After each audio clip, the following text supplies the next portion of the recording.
All right, everybody. Appreciate you stopping by the channel today to have another roundtable discussion with us about the recent Xbox showcase. Today it is myself, Shaggy, Ice Wolf, and our furthest northern member, Spartan, all the Yo. way from Quebec.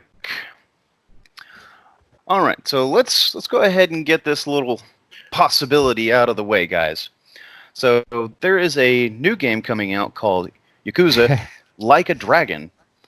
Apparently, in its product description, it is said that it is supposed to be a day one launch title for the Xbox Series X. And it also happens to have a release date for itself being November 12th this year. So, if it's true that it's supposed to be a day one launch and it has the release date of November 12th, that could be getting the new Xbox November 12th. It would put it in line with Beyond Light with Destiny coming out on November 10th. It would be ready to come out for Cyberpunk and Assassin's Creed Valhalla, and it would be out before Black Friday, which is going to be when everybody probably wants to grab this thing. So, what do you guys think about this? I hope so. It'd be nice, but I know I'm not going to grab it right away just because, like any new system, there's bugs. I'm going to at least wait a month, wait for anything to get fixed, and then I'll go for it. I know they're like, oh, it's going to be all fine. Yeah, Yeah, They say that every time. right. Yeah, they say that every time. Right. So we all kind of are in agreement that we think that this is the highest possibility of a release date, November 12th. We're all in agreement on that, right? Yeah. Yeah, it wouldn't make sense. All right. Well, let's get into a couple of the titles. Instead of going over all of them, we're just going to go over a couple of them. We're going to go over what could possibly be the biggest ones. Well, some of the biggest ones, anyway. Let's go ahead and start with Avowed on this one. So, Avowed is going to be this role-playing game very much like the Elder Scrolls series. So, like Morrowind, Oblivion, and Skyrim. But it's being done by Obsidian Entertainment, who just released The Outer Worlds and are working on another game that's about to release, Grounded. So, I'm intrigued by this one because it looks like an Elder Scrolls game, but it looks like it's... I want to say that after the glyph I saw the guy draw with his hand, it looks like it's more like Nordic, like that looks like a rune you would see in the Norse language almost. I mean, I'm not an aficionado of Norse runes or anything, but it looked like it derived a lot of influence from that. And it was a very quick teaser in my opinion. So, Avowed.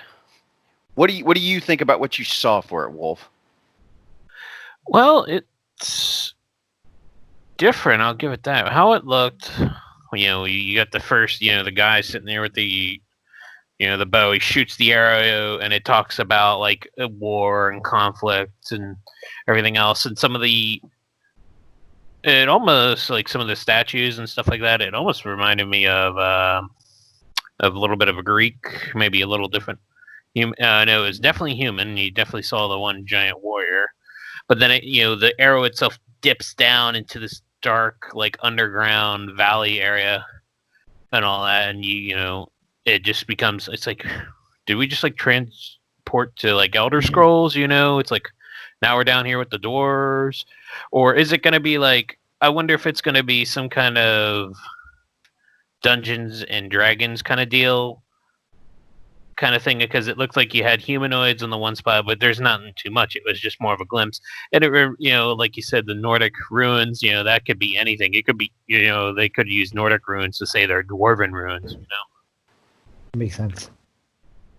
So one thing that kind of caught me, and it gave me a really, really deep feeling for this, like you were talking about the arrows flying through the air, and you see the giant statues. Those statues kind of faintly reminded me of something that you would have seen in The Lord of the Rings. And another thing that kind of gave that feeling like The Lord of the Rings, whenever the arrow actually lands and you see the guy and he's drawn the sword and he's drawn the rune, he has the purple energy around his hand, you see that big cave entrance off in the distance and you hear something big walking up it and you see light emanating from that tunnel. I was almost expecting the Balrog to come out. Yeah, I mean, so it gave me a really heavy Lord of the Rings feeling. So it's kind of like maybe it's more like high fantasy, like Lord of the Rings, with a little bit of the Elder Scrolls in there. But it looked interesting. So Spartan, I don't know. Have you played any of the Elder Scrolls games? Nope. Okay, so but I know you're more of a first-person shooter and a real-time strategy gamer. So it's not too surprising. Ha ha ha.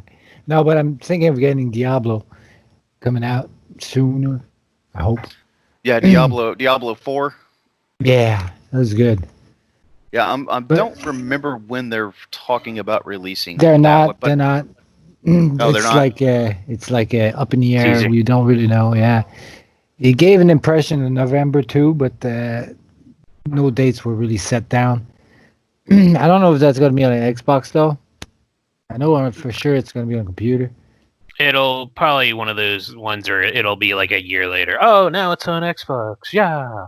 You know. Yeah, Didn't well, didn't Diablo 3 launch the same day on console as it did on PC, or am I wrong on that?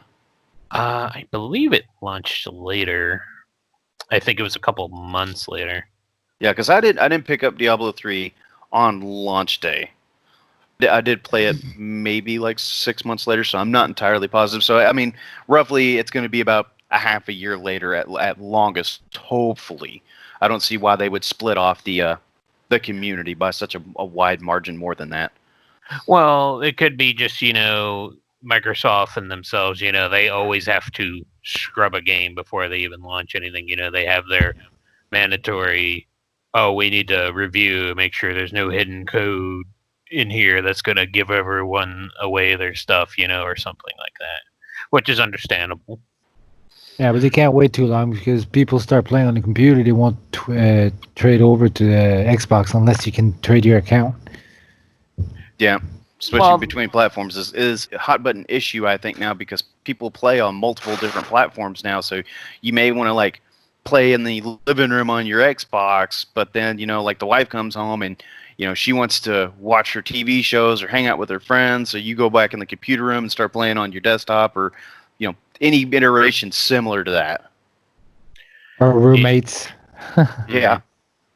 I could see they probably do some kind of transition thing because, a lot of Xbox and Microsoft games now are becoming, platform based where you could switch between. I don't know about progress wise, but if you ever want to, like, oh, here's my one playthrough, I play this on the console. Oh, here's the other playthrough, or maybe I'm this way on the PC. So the next big one that I felt caught my attention, and I really feel like it's got a little bit of mixed feelings about it. State of Decay 3. Now, the trailer they showed off for it was night and day different between the last State of Decay trailer that they showed and even the one before that, even more so. But I was wondering what the heck this game was until they showed that it was State of Decay 3 at the end of the trailer. So I'm really intrigued to see how they're going to do it. Are they going to make it more serious and less grindy? Is there going to be a narrative to it? But I did walk away from that trailer thinking to myself, okay, this looks like it might be even better than the last State of Decay. And I had to have logged at least 70, 75 hours in the last State of Decay just playing it over and over on the different maps and playing with different characters and archetypes that you could develop throughout the game. So I'm excited about it. One of the other things that did trip me out was the zombified deer at the end that had killed a Eating wolf, and was yeah, and I thought it started was- acting all crazy with the character. I was laughing to myself because I'm now calling it the Angry Bambi game. Yeah, I thought it was a bear, not a wolf it killed. I mean, it could have been. I didn't get like a really good look at it. I mean, it did have a slightly elongated snout, and bears and wolves don't exactly have flat faces like a pug. Well, it felt like the wolf that she screamed off at the beginning. Yeah, Yeah. that's kind of what I was thinking it was, but I don't know. It could have been. I may need to go back and watch it again. I was too busy laughing my ass off at the screaming deer. Right. But that makes sense for the lore wise of the State of Decay 2. Because, you had the plague hearts and everything else in that one. And, the virus itself is just like evolving. So now it's going to animals. So do you think that State of Decay 3 is going to get your attention? Did State of Decay 2 do a good enough job for you to want to play 3? That's I on you, mean, Wolf. oh, you never played it. It's really good. I like State of Decay. I like Well, it the looks, from what I saw, it looked good, so I might pick it up. yeah. If I remember, I'm not sure if it might be coming to Game Pass soon. I mean, you could try it. I mean, it's a good game. I mean, it takes a minute. You have to try to It's like a little. You might like it because it's a little bit of a micromanaging game to a point. You have to worry about resources and stuff like that. Oh, that's more my alley. Yeah. Yeah, Yeah, you but have to balance food, water, healing items. You can't just use the same character over and over and over again because they'll get tired. And once they start getting tired, you'll have access to a smaller health bar and a smaller stamina bar. And your stamina bar is for jogging or evading, doing like melee attacks. So you have to really like cycle your characters out. And each character, so like you may have like this girl, and she's really good at being a mechanic, so repairing and upgrading vehicles is going to be okay for her. But you may have another character, a guy, who's really good at being stealthy, so it's easier for him to get in and out of like bad situations by being sneaky. Or you may have another one that's good at athletics, so they have a much higher stamina bar, and their stamina bar depletes slower. Yep. So like each character has their own like pros and cons, and they're good for certain things. and So- and then they have their own special traits too. Like I remember I had a character that every day you would get more scrap because she would try to recycle all the things. So every time like, oh, I need to scrap to upgrade this weapon. Well, this lady gives me scrap almost every day, and I can keep getting more scrap and stuff like that. And it just keeps the list keeps going on. They have their pros and cons. Like one guy he had tantrums if one thing was bad. Yeah, having to balance their personalities could be a pain in the butt too. Mm-hmm. So like if you had somebody like leave your settlement because they were angry with you and the way things were going, that may come back to bite you in the butt later because they may join up with a rival faction and attack your settlement. Or you may run into them out in the world and they're trying to kill you, or they're trying to prevent you from getting the supplies you need, or they call in zombies on you or something. So like you have to really balance personalities. So it's about managing your resources, managing the personalities, and taking care of the people in your settlement. But it was the worlds that you could inhabit in it. I won't say they're absolutely huge, but they were big enough to give you like the ability to go exploring without feeling like you're constantly running into something that you've already seen. It didn't seem like it was entirely cookie cutter. I mean, of course, they reused assets, but you could go to a town and the layout was different, or it may have been smaller or bigger. You may have had a zombie horde there at one point that you had to wipe out, or a plague heart that you had to get rid of. Or after you cleared it out, another group of settlers may have come in and claimed that as their area, so you couldn't forage for resources there anymore. I felt like the gameplay was pretty dynamic, and I think it deserves, or I think State of Decay 3 deserves a viewing after the upgrade that State of Decay 2 was from 1. Of course, I know there's people in the community that'll probably want to argue with me about that. But let's go ahead and take a look at Fable here. Fable was 1, 2, and 3. Had their fans that were, well, 1 was the best, 2 was the best, or no, 3 was the best. I like the series as a whole, 1, 2, and 3. I beat each one of the 3 games multiple times, as I'm sure most people that love the series did. And it was just a teaser trailer, but I think in the teaser trailer they showed the essence of what Fable is.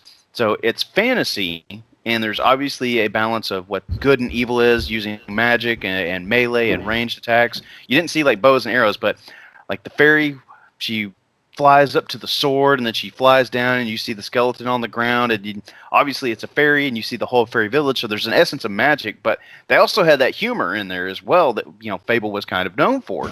So when she goes to smell the flower, she like freaks out, and you see her shoot away from the camera because a frog just hit her with its tongue and starts eating her.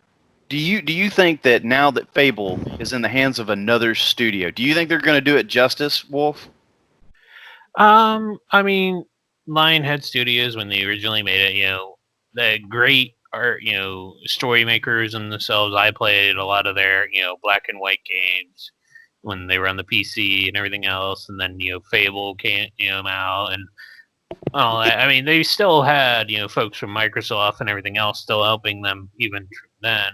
But I think a lot of the folks from when Lionhead Studios itself went under are probably coming back and are going to help spearhead a lot of the stuff. Because a lot of the writers and everything else are probably still in there, and they probably want to get back into it. So I think it's going to be good. I mean, from the trailer itself, we won't know much, but by the aspect wise, it looks like they said, it's going to be more of a different kind of Albion and everything else. I don't know. I mean, it looks like the still same kind of castle in the distance, but who knows what's going to go on. I mean, all we could tell is, is it the area where they're starting to get into firearms, or are they back before that? Spartan, did you ever play any of the Fable games? Again, I'm not into those games. I'm not much of a production person right now. Right on. Okay. Well, let's go ahead and get into the big topic, because it was the game everybody was wanting to see, and it has a little bit of a division going on right now. Let's go ahead and get into Halo Infinite. So, personally, like, the teasers that they've been showing up to this point have had me intrigued. I want to know what's going on. I was thinking that in this story, we were going to see the story pick up exactly where 5 left off, and you're going to see the Spartans trying to battle against Cortana. Of course, that may still come into play, but in the trailer they showed, it's the Banished from Halo Wars 2. So that kind of caught me off guard. It's not that I didn't like the Banished. It's not that I prefer Cortana over the Banished as a villain. But it was it just caught me by surprise. Yeah, it could be, one of those things. Oh, this is mission 2. The very first mission was John himself, actually doing some kind of mission that's like your little tutorial of how to move, shoot, everything else, and you learn all that stuff. And it was because it said after 164 days after we lost. What is the loss? Is it the loss when Cortana activated those guardians that do the EMP effect? I mean, and another point about that loss, we don't know exactly what happened at the end of Halo Wars 2, because Big Bulk, the ship, was trying to get back to Earth and meet back up with the UNSC, but then Anders was somewhere else, and she was pulled out of slip space, and she was like, what was this? She was freaking out about something, and it ended up being a Guardian. So what happened there? So, I mean, Halo Wars 2 still has kind of like an open-ended story at the end of it to tell more, and we may be picking up that story as opposed to Halo 5's ending story, and we may not see more of what's going on with Cortana until later on down the road. But I think it's very open-ended. I'm intrigued, and I'm kind of happy that I don't know where they're picking up from, because if I just pick up from Halo 5 like I was thinking it was going to happen, I already know about the beginning of the game. Regardless of how the missions play out, I know what's going on. I'm battling against Cortana for this reason. But now that the Banished are the enemy, it's thrown a little bit of curveball into the mix. But there's so many different options to go down, so it's going to be interesting. I like the fact that they keep us on our toes like this. Yep. Right. I mean, then, you had the big bad evil dude, him having his little rant. It almost seems like it almost seems like the Banished have maybe redeemed themselves somehow, and now they're working with Cortana. That's what I'm speculating. And all that, and it just seems, is that actually a thing? Could have, because, they weren't like the original Covenant, and Cortana might accept them and use them as her tool, so she can continue doing her thing and use them as a way to just do things without her worrying about it, Yeah, kind of like a defensive wall. Yeah, it's the what is it? She's using them as their not their vanguard. I forget the term, but cannon fodder. Yeah, cannon fodder would be a pretty good. But you can term. see you've seen a few of their ships flying around, so they have not been affected by the EMP kind of shit. So that does sound like she's the vanguard. She's using them as tools. Oh, now I remember the word, the vassal. That's the word. Yeah. Yeah. Using them as a vassal. And it could be something like that. Maybe she gave them something that's not affecting their weapons and gear. Right. That very well could be it, because apparently, like in the one trailer, you saw the guy wipe the window and he could see Chief just floating in space. So, like, how did Chief just wind up in space? Maybe what happened to the Infinity is why Chase, the Chief is just floating in space, and maybe he was affected by an EMP, and maybe that's why that Pelican has been stranded there, and he had to, recycle the power or reboot the power, however you want to phrase it, and maybe that's why the Pelican was just like floating out in space too, and that's how he found Chief. So I mean, it very well could be because of that EMP, and it could be that the Banished are working for or with Cortana. So, but here's another thing, and I don't know if anybody else got the feeling that I did. So, Halo Reach, Halo 4, and Halo 5, they were Halo games, but they felt like Halo Light to me. Just 1 calorie of Halo. It's not quite satisfying enough for me. Like, I enjoyed them for what they were, but they didn't feel like Halos 1, 2, and 3. But whenever they showed the gameplay, I felt a lot of nostalgia for Halo Combat Evolved, the first one, because if you remember, the first mission, you pulled out of the casket and you're going through the ship, but then the second mission, you land on the Halo ring in that escape pod. It gave me that same feeling. You're walking out of the Pelican like you did out of the escape pod. And like looking around the environment, you're back on a ring world as opposed to some other place. So I really got that nostalgic feeling from the original Halo just watching that gameplay. And it even continued like just in the background, which I'll get into what's wrong with the background in a little bit. But even looking at the background when it was, feeling polished and good, it reminded me of Halo Combat Evolved. Did you guys get that same nostalgia watching the opening of the actual gameplay part? Yep. Totally. Because you just walk out of the pod and there you're there, and it's like, what am I doing? And it's like you jump into the action right away. Right, and then you shoot. You have the suicide grunts come flying at you now instead of them running up. They ain't holding no bars no more. It's like you're throwing into it like in the first one. I did really like the area too, not just the scenery of the ring world itself, like the symmetrical stone patterns they look kind of like they were octagonal, but they raised out of the ground really high. And the trees in the distance, you can see the ring world rise up at the horizon. I liked how whenever the Pelican set down, there was obviously Covenant there, but as you looked around, there were other UNSC ships that had crash landed there, which I thought was like, okay, now this is cool. This gave it a little bit more ambiance. This gave it a little bit more depth because obviously something's happened here to other UNSC forces.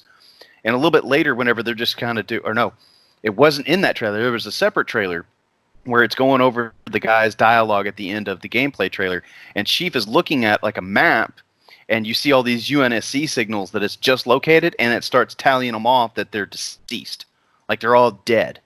So I was like, okay, so something big has happened here. It's not just a throwaway event here. There's something big that happened here. It was a big battle, and it was obviously between some of the UNSC forces and the Banished. And I really liked how you got just a tease of that area by looking around and you see these ships, but then the Chief jumps in a Warthog and starts driving off. It kind of felt like the Warthog mechanics kind of got a little bit of a working over. It didn't look like it fishtailed. It looked like it was, still kind of skiddy, like any other of the Warthogs that you've played in Halo, but it looked like it was handling a little different. Yeah, he drifted. He didn't just go around the corner. He drifted that thing. So they did some mechanic upgrades. You could definitely tell. So there ain't no, I'm gonna whip around this corner real hard. No, it's looking like, I'm gonna whip around this corner and I'm gonna do it with style. Right. The assault rifle also looked more stable. Yeah, that's true. I mean, technology-wise, everything does look like it was still going on. Like, the pistol. That ain't no normal, pistol. That's a 9mm. Yeah, that's not a 45.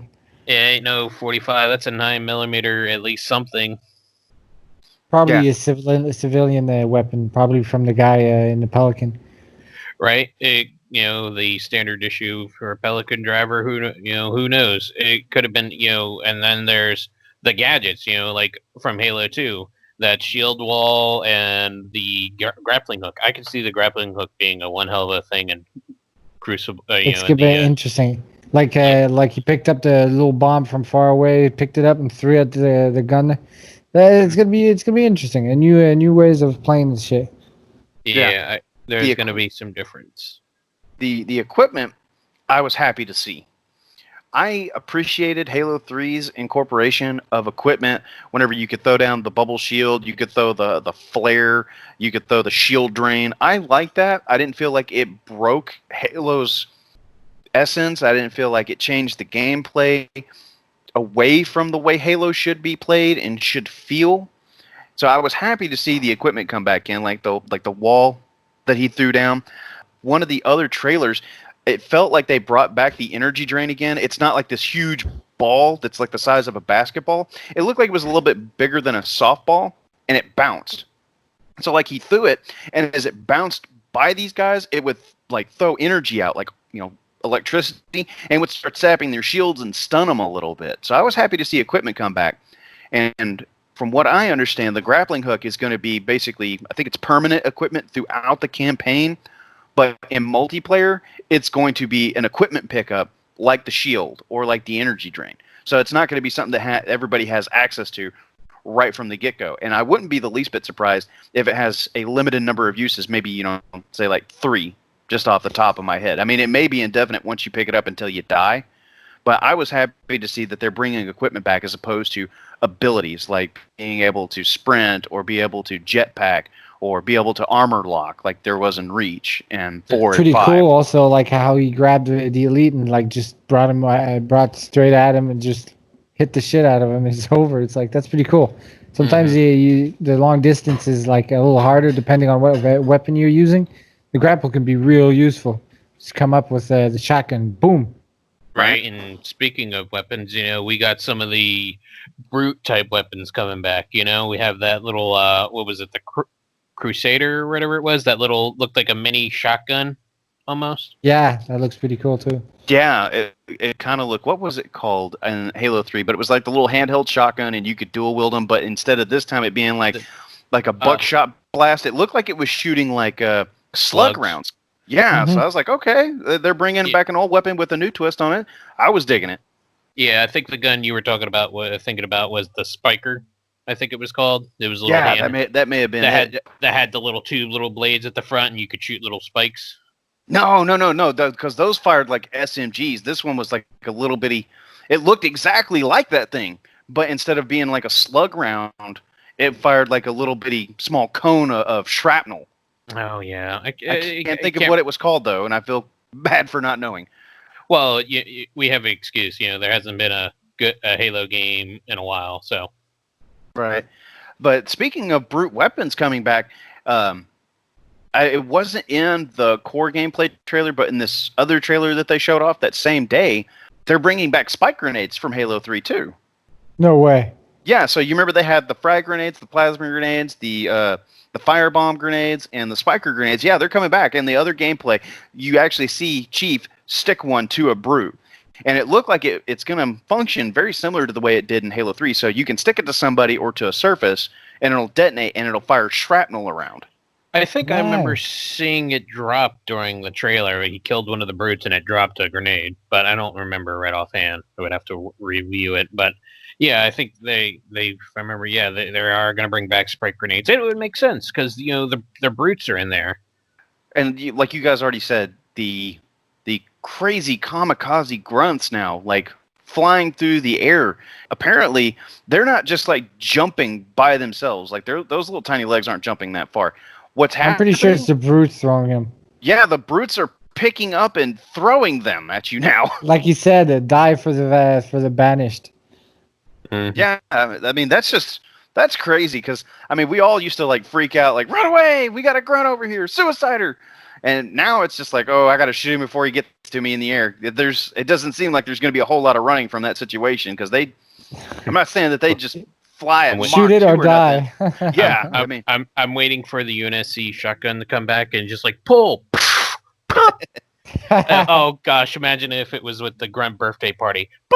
That'd be awesome. But Right. they did show the shotgun though. Yeah, Near but the I was Yeah, end of it. they showed a shotgun. We don't know. They may have multiple weapons in here. We They- may Yeah. have like 2 or 3 different shotguns, yeah, we could have a brute variant. 'Cause right? there Yeah, were- but you've seen a lot of UNFC crash ships, like you said. So maybe a lot of new technologies and different variants, like you said.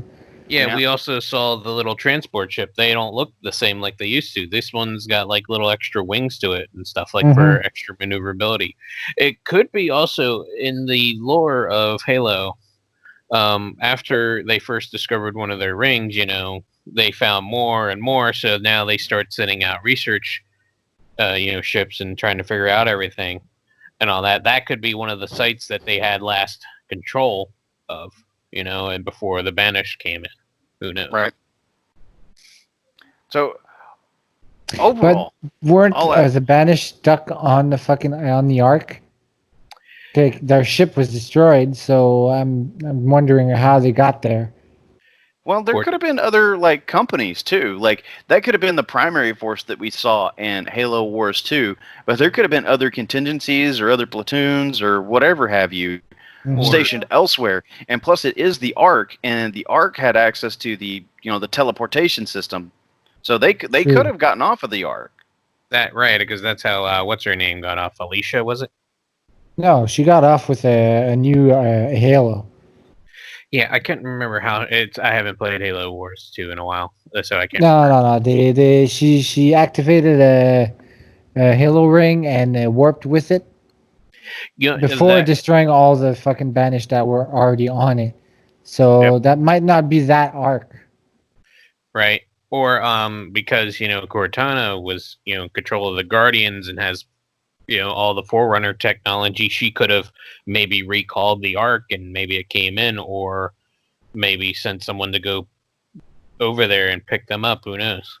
Yeah, especially I mean, yeah, and it makes sense if our speculation is true, and the Banished are working with or for Cortana, she may have something to do with why they're not just stuck in one place anymore.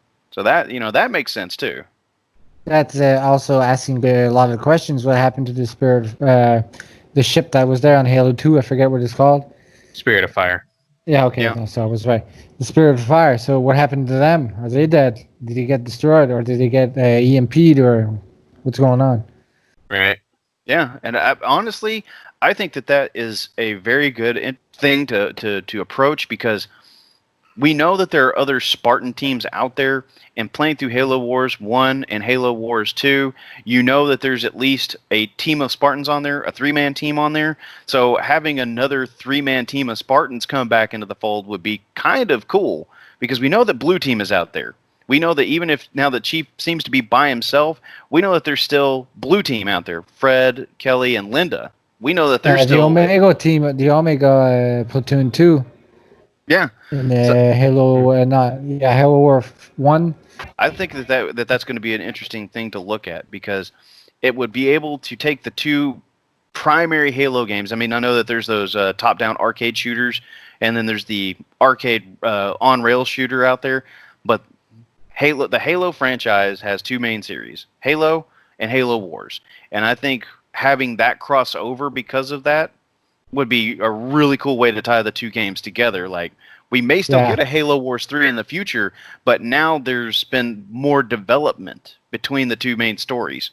So I would be interested to see how Halo Wars and Halo have now crossed paths a little bit more, instead of just being through lore, being through actual gameplay. Because I think it would be cool to be playing as the Chief, and then you go on a mission with the Spartans from the Spirit of Fire. I think that would be cool. So many different options. They opened up a lot of different avenues. It's so much. It's gonna be interesting. A lot of fun stuff could probably pop up. Right. It's gonna be interesting. So, on a scale of 1 to 10, how excited are you two for Halo Infinite this year? 10. You know my answer. 10. I think I might have to put myself as a 10 too. I mean, I missed Halo. I could go, download any of the, anniversaries or anything like that, but it ain't the same, with some new content coming in. Right. And, the fact that we could play together too. That's not something we we do anymore because of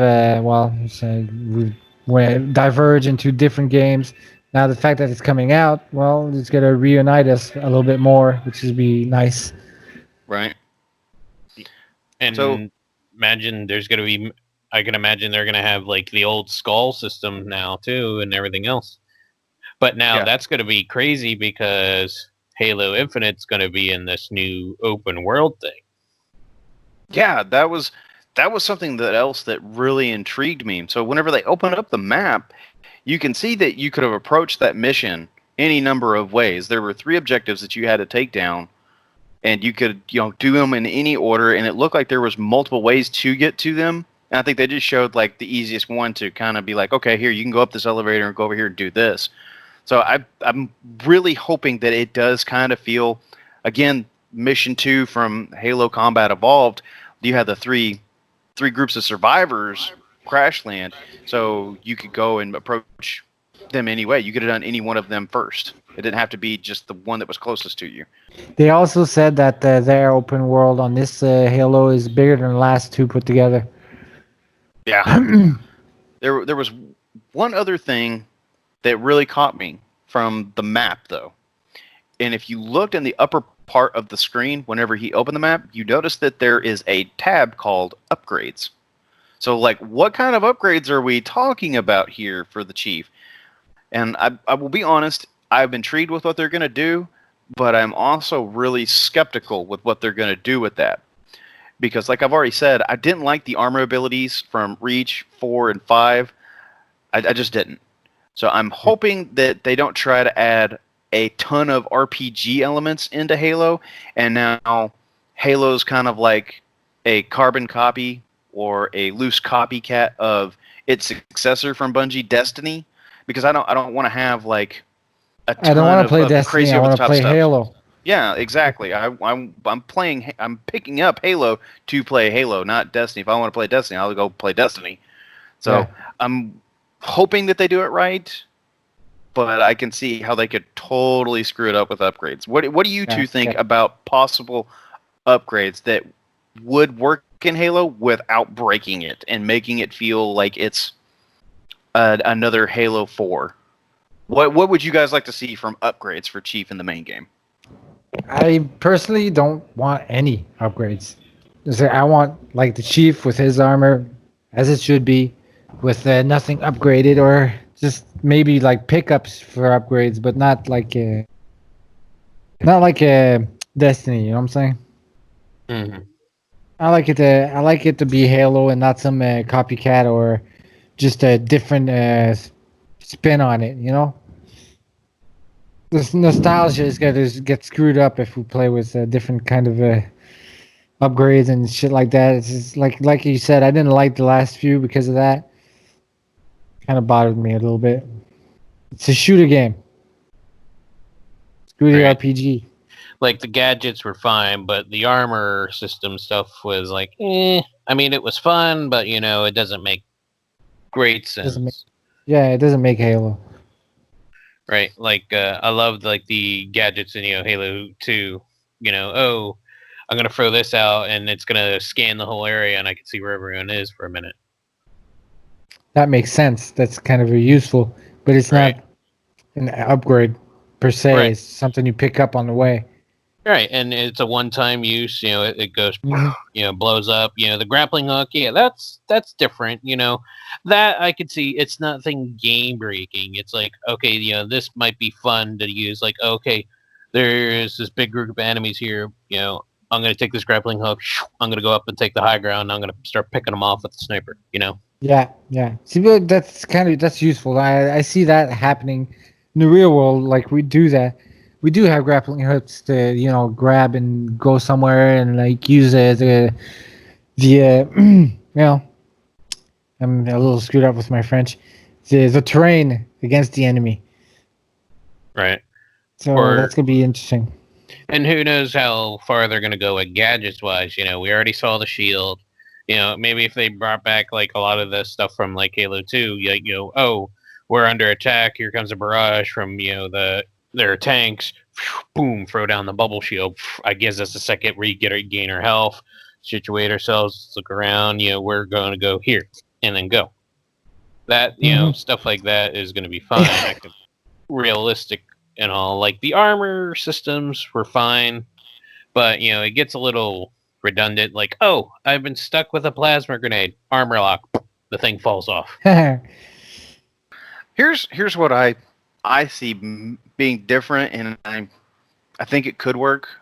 I'm sure somebody's going to have a different opinion of it than me, but what if one of the upgrades is a visor upgrade?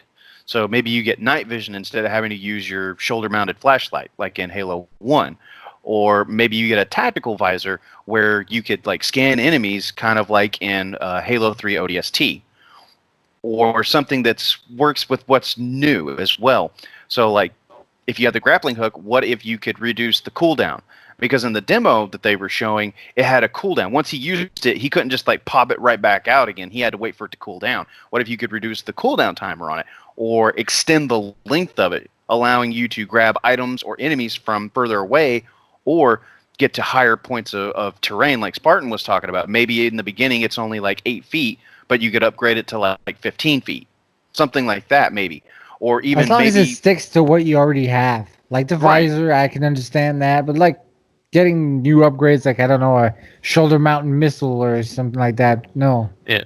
As long as it affects what you already have. Yeah, minor upgrades for the gadgets. Okay, here's the bubble shield. I throw it down because I had something on my armor. Maybe it gave it a little bit more juice. It'll last a little longer, or maybe it could take more of a hit. Instead of the 5 scorpion rounds that are coming, it might take an extra 2.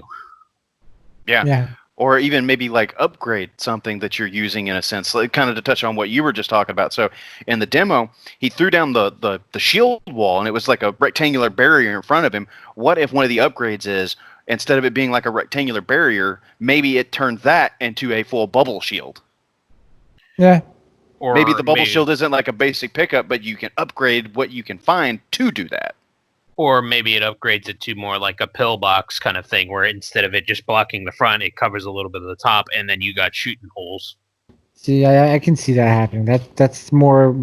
I like that more. As long as you upgrade what's already there, not adding shit, extra armor abilities and stuff like that. I don't like that. But if it upgrades what you already have, I find that okay. Or here's an idea, and this is just something that I think is already implemented, maybe not in the first person games, but in the War series.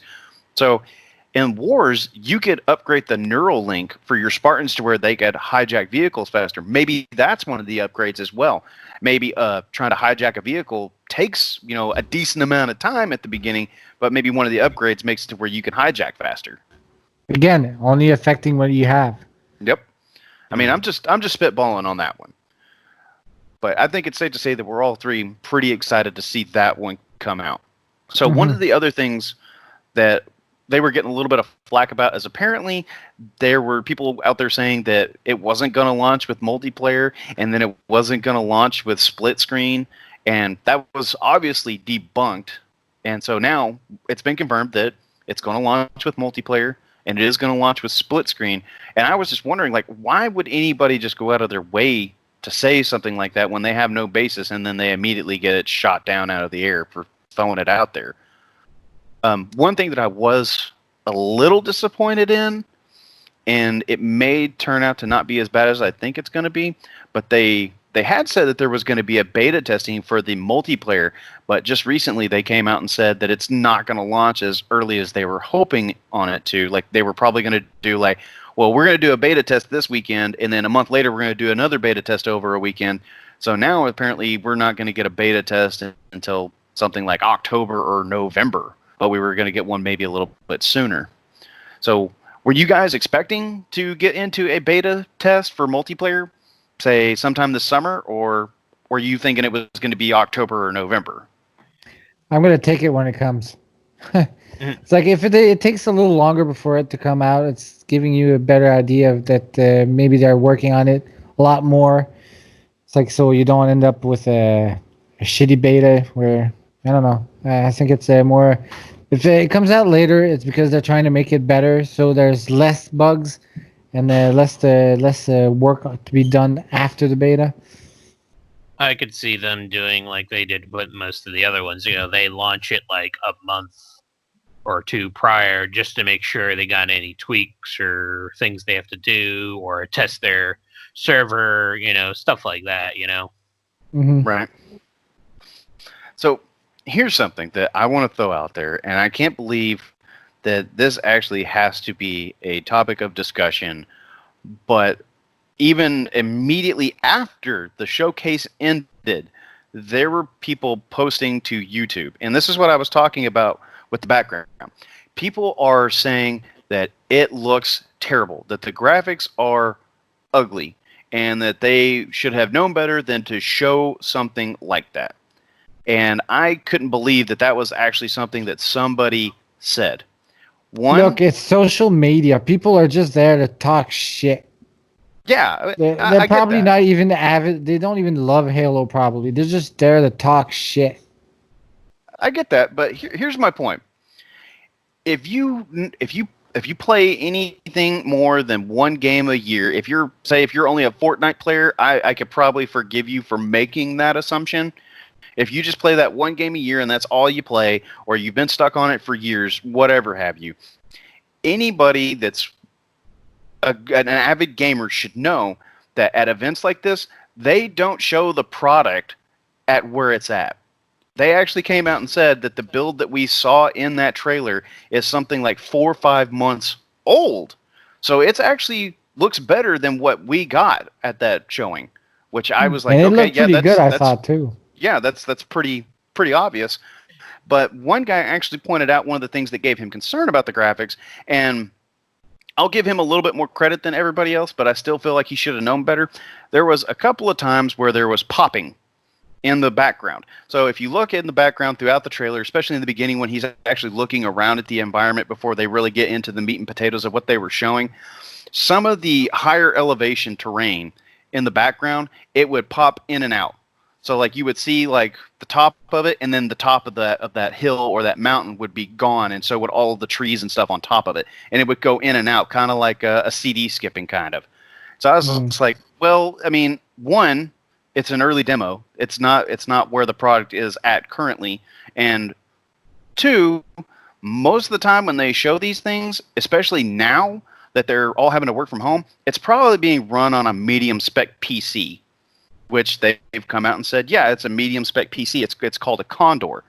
So I was like, why is this even open for debate right now? Why are we trashing Halo Infinite's graphics when the game hasn't even finished being developed yet? It hasn't gone gold, so they're obviously not done with it. So what do you guys think about all these people coming out of the woodworks trying to trash Halo Infinite's graphics when they should have known that it wasn't a finished product? They should stay in the woods. That's all I gotta say. I mean, it's it's a showcase. Not everything's gonna come out pish polished clean right away like any game. I mean, what was it? The one guy It's was not coming. the game. It's a preview. It's Right. not finished. So what are you expecting? The finished product on a beta? What the hell? Right. I mean, what was it? The one guy was speaking like, "Oh my god, these graphics look so terrible," and it's like this super zoomed in picture of the one of the brutes, and it's just his face. Like some of his hair is like singed or something like that on the back. It's like, oh yeah, it would look really terrible if you zoomed in into a giant monkey's face. Of course it would. And this is like, it's a preview. For God's sakes, get your head out of your ass. It's a preview. Not everything comes out pish polish clean like anything else. I mean, only certain games might have a similarity, but it's not like they're going to be exact. I think we've just about covered all the topics that I think were the high points of the showcase. Not to say that the rest of the showcase was terrible, but I think that's going to bring us to an end of this roundtable discussion between myself, Wolf, and Spartan. We greatly appreciate you guys stopping by the channel, and hope you guys have a good one.